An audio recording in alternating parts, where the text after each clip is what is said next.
Unit 2, Objective 2.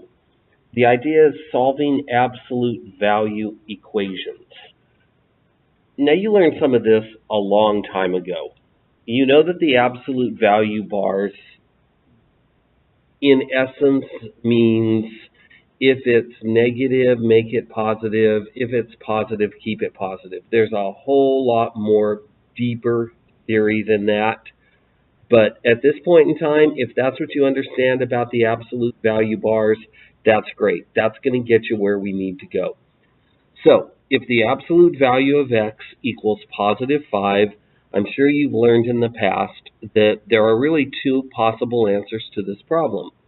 X could be positive 5 in the first place, because the absolute value of 5 is 5, but the value of x could also be negative 5, and you can show that by plugging it in. If you plugged in negative 5 right there, the absolute value of negative 5 is positive 5, and so either one of these values of x would produce a true equation. Now, on the other hand, if you had an absolute value of x that equals negative 8, what could you plug in to where the absolute value of that answer would be negative 8, and it's actually no solution? If you tried a couple of things, like if you said, well, what if, x equals positive 8, when you plug that in, it isn't going to work. The absolute value of 8 is not negative 8. And you said, well, what if I plugged in negative 8? If you substituted negative 8 right there, the absolute value of negative 8 is positive 8, not negative 8. So neither one of those are going to work. So that takes us to the rule. When solving an absolute value equation, and notice I've highlighted equation, isolate the absolute value bars and then make sure that the equals to part of the equation is not negative. Now, I'm going to start my examples with just an algebraic only example, because this often confuses some students. A lot of times you look at this equation, it has absolute value bars in it, and you say, aha, they're trying to trick us, because it equals a negative number. So therefore, the answer must be no solution. Well, hold on. It might be, it might not be. What we need to do is isolate the absolute value bars. And what is meant by doing that?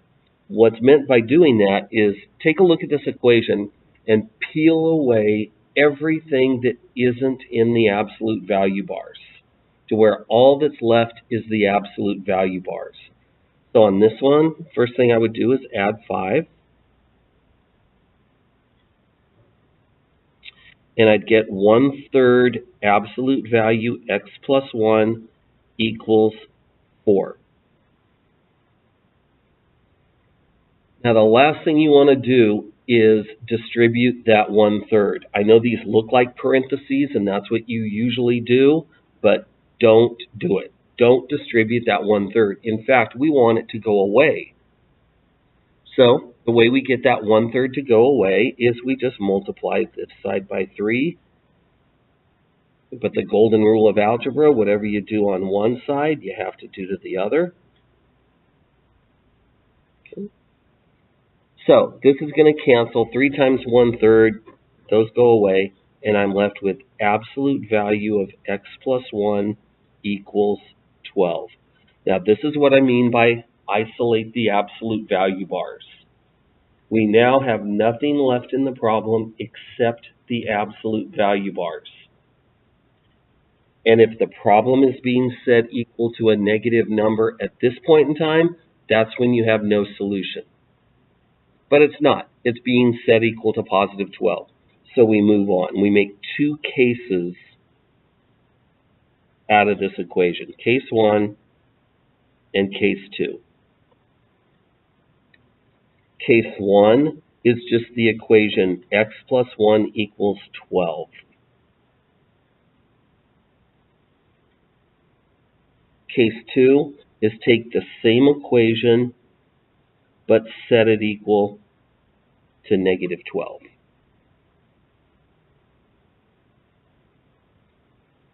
Now solve both equations.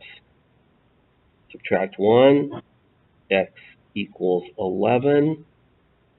Subtract 1, x equals negative 13.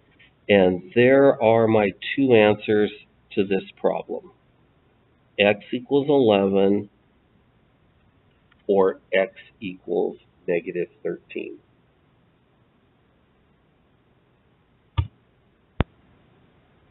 The first part of worksheet 2 has you solving absolute value equations by both graphing and using algebraic techniques.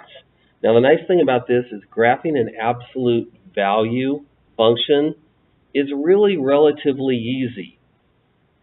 So let's take a look at example number 2. If f of x equals 4/3 absolute value x plus 1 minus 2 and g of x equals 6, find the solutions to where f of x equals g of x by graphing and by using algebra.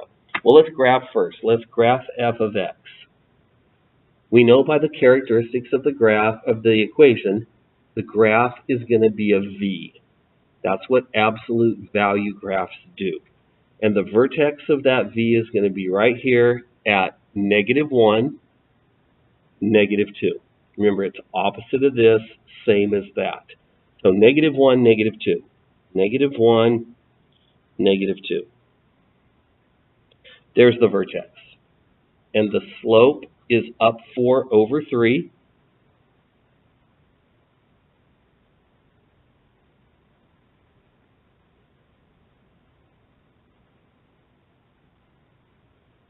Might want to do it again just to see more points.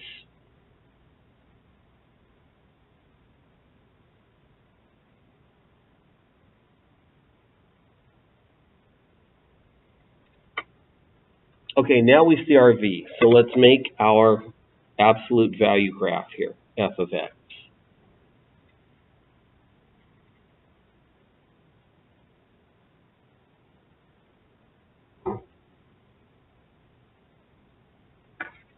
And we can even label it.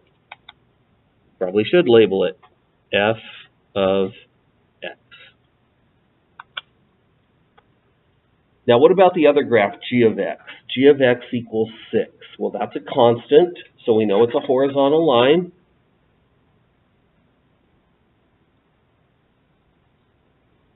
So here's our g of x function. Neither one of those two were very tough to graph.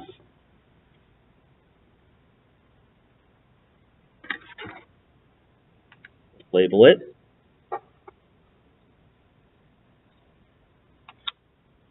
Now visually, our eyes are telling us where the two functions are equal to each other. Where do they meet? What points do they share? Well, here's one of them right here. Here's one of them right here. So it looks like it's x equals 5 and x equals -7. So if 5 and -7 are our two answers from a graphic viewpoint, they should be our answers from an algebraic viewpoint also. So using algebra, we're going to set the two functions equal to each other by writing the equation 4/3 x plus 1 minus 2. There's our f of x. And we're going to set it equal to the g of x. All I did was some substitution. F of x equals g of x. Now it's time to solve. Add 2 to both sides. 4/3 x plus 1 equals 8. Now, if there is a rough spot in this problem, this is probably where it's at. The way we get rid of a leading coefficient of 4/3 is simply multiply by the reciprocal 3/4. But what you do to one side, you've got to do to the other. Now, on the left-hand side, 3/4 and 4/3 very nicely going to cancel each other. 3/4 times 4/3 is just 1. That's why we did it, so it would go away. But over here on the right, things really don't cancel, but they do reduce. 8 over 4 can be reduced down to 1 over 2. So 2 times 3 is 6. So the right-hand side cleans up and it becomes the number 6. Now we have the isolated absolute value bars. There's nothing other than the absolute value part of the problem left.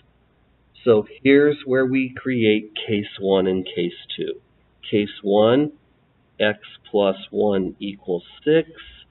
Case 2, x plus 1 equals negative 6. And we solve both cases, subtract 1 from both sides, and you get x equals 5 as one of our answers. And you get x equals negative 7 as the other answer. So the two answers that we got algebraically very nicely match up with the two answers that we got graphically. Our third and final example. I've got an f of x function that's an absolute value function, so I know it's going to make a v. The leading coefficient is negative 2, so I know it's going to make a downward v. And then my g of x function is another constant. So find the solutions to where f of x equals g of x by graphing and by using algebra. Let's do the graphing part first, which means we need to graph f of x. I know it's a downward v with a vertex at positive 3, positive 1.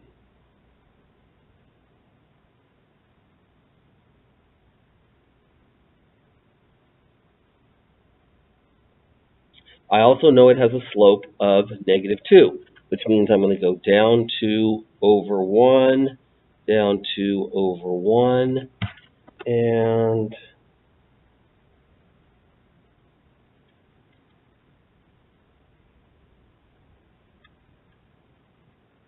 here's my f of x function.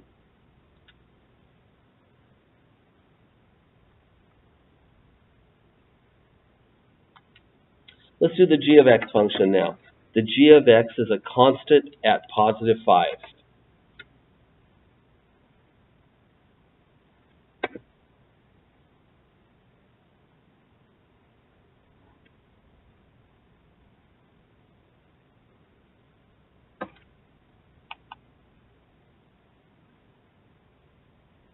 Now, if I'm trying to find the place or places where these two functions meet up with each other, f of x equals g of x, our eyes tell us the entire story.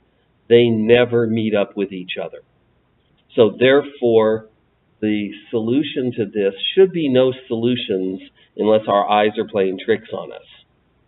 So let's try solving it by using algebra techniques. Set f of x equals g of x.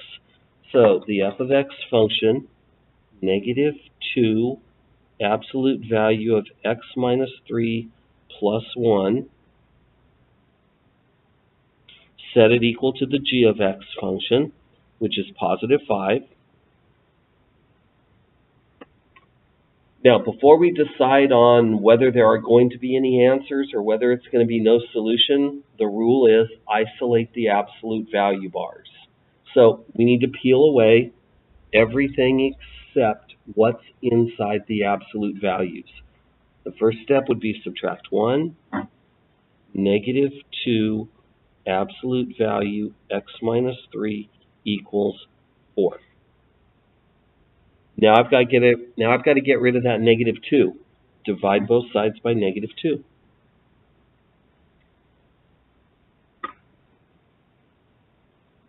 And what you now have is absolute value x minus 3 equals negative 2. Positive divided by negative is negative. Now we evaluate. And we see that we can't answer this question because we've broken the rule. My absolute value equation is trying to be set equal to a negative number, and that breaks the rule. There is no solution, and that's how I know that my algebraic solution matches up with what my eyes were telling me all along with the graph.